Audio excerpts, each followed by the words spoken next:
చాణక్య నీతి తెలుగు. తల్లిదండ్రులు ఈ తప్పులు చేశారో వారి పిల్లలే వారిని అసహ్యించుకుంటారు. పేరెంట్స్ చేసే ఆ తప్పుల కారణంగా పిల్లలు పెద్దయ్యాక తమను కనిపెంచిన తల్లిదండ్రులనే విద్వేషిస్తారని చాణక్యుడు పేర్కొన్నాడు. మరి ఆ తప్పులు ఏంటి? తల్లిదండ్రులు తమ పిల్లల జీవితాలను రూపొందించడంలో కీలక పాత్ర పోషిస్తారు. ఏ తల్లిదండ్రులకైనా వారి పిల్లల ఎదుగుదలే వారికి గొప్ప ఆనందాన్నిచ్చే విషయం. తమ పిల్లలు జీవితంలో సాధించే విజయాలను తమ విజయాలుగా వారు మురిసిపోతారు. వారు జీవితంలో గొప్ప వ్యక్తులుగా ఎదిగినప్పుడు అంతకు మించిన ఆనందం ఏ తల్లిదండ్రులకు ఉండదు. ఆచార్య చాణక్యుడు కూడా తన నీతిశాస్త్రంలో ఇదే రకమైన అభిప్రాయాన్ని వ్యక్తం చేశారు. అయితే కొన్ని సందర్భాల్లో పిల్లల పట్ల వారి తల్లిదండ్రుల తీరును కూడా చాణక్యుడు తప్పుబట్టాడు. చాణక్యుడి ప్రకారం తల్లిదండ్రులు తమ సొంత పిల్లలకే భవిష్యత్తులో శత్రువులుగా మారవచ్చు.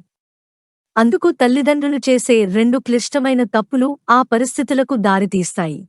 పేరెంట్స్ చేసే ఆ తప్పుల కారణంగా పిల్లలు పెద్దయ్యాక తమను కనిపెంచిన తల్లిదండ్రులనే విద్వేషిస్తారని చాణక్యుడు పేర్కొన్నాడు. మరి ఆ తప్పులు ఏంటి? ఇప్పుడు తెలుసుకుందాం. పిల్లల చదువును నిర్లక్ష్యం చేసే తల్లిదండ్రులు. తమ పిల్లల చదువును నిర్లక్ష్యం చేసే తల్లిదండ్రులు తమకు తెలియకుండానే తన పిల్లలకు విరోధులుగా వ్యవహరిస్తారని చాణక్యుడు ఉద్ఘాటించాడు. పిల్లల్ని కన్న తర్వాత వారికి విద్యాబుద్ధులను నేర్పించడం, పిల్లలు సరైన సన్మార్గంలో నడిచేలా వారికి సరైన మార్గనిర్దేశనం చేయడం తల్లిదండ్రుల బాధ్యత. అలా చేయగలిగినప్పుడే ఆ పిల్లలు మంచి పౌరులుగా ఎదుగుతారు. వారి భవిష్యత్తు బాగుంటుంది. కాని చదువుకోని పిల్లలు ఎప్పటికీ జీవితంలో ఉన్నత స్థానం పొందలేడు. ఒకవేళ ఎదిగినా ఎన్నో రకాల అవమానాలు ఎదుర్కోవాల్సి రావచ్చు. వారికి సమాజంలో మంచి గౌరవం, గుర్తింపు ఉండవు. కాబట్టి తమ పరిస్థితికి కారణమైన అలాంటి తల్లిదండ్రులను పిల్లలు తమ శత్రువులుగా భావిస్తారు. విద్య అనేది నేటి ప్రపంచంలో విజయానికి మూలస్తంభం. ఇది వ్యక్తులను మేధోపరంగా అభివృద్ధి చెందడానికి వీలు కల్పిస్తుంది. కాబట్టి విద్యకు ఉన్న అత్యంత ప్రాముఖ్యతను గుర్తించి తల్లిదండ్రులు తమ పిల్లల అభ్యాస ప్రయాణానికి ప్రాధాన్యత ఇవ్వాలి అని చాణక్యుడు సూచించాడు. అతిగా గారాబం చేయడం, తమ పిల్లలను ముద్దు చేయడం, గారాబంగా పెంచుకోవడం ప్రతి తల్లిదండ్రులు చేసేదే. కాని అది హద్దుల్లో ఉండాలని చాణక్యుడు అభిప్రాయపడ్డాడు. తమ పిల్లలను అతి గారాబం చేసే తల్లిదండ్రులు వారు ఏ తప్పు చేసినా క్షమించేస్తారు.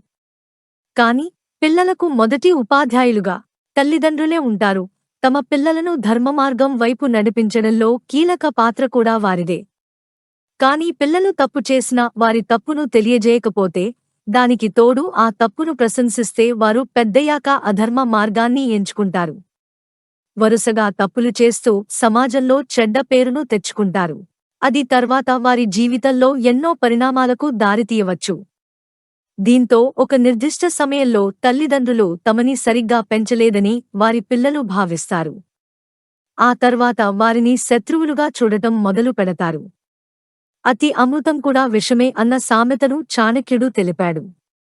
కాబట్టి పిల్లలను సరిగ్గా పెంచాలని, వారి పెంపకంలో మంచి చెడుల సమతుల్యతను జాగ్రత్తగా చూసుకోవాలని చాణక్యుడు హితవు పలికాడు.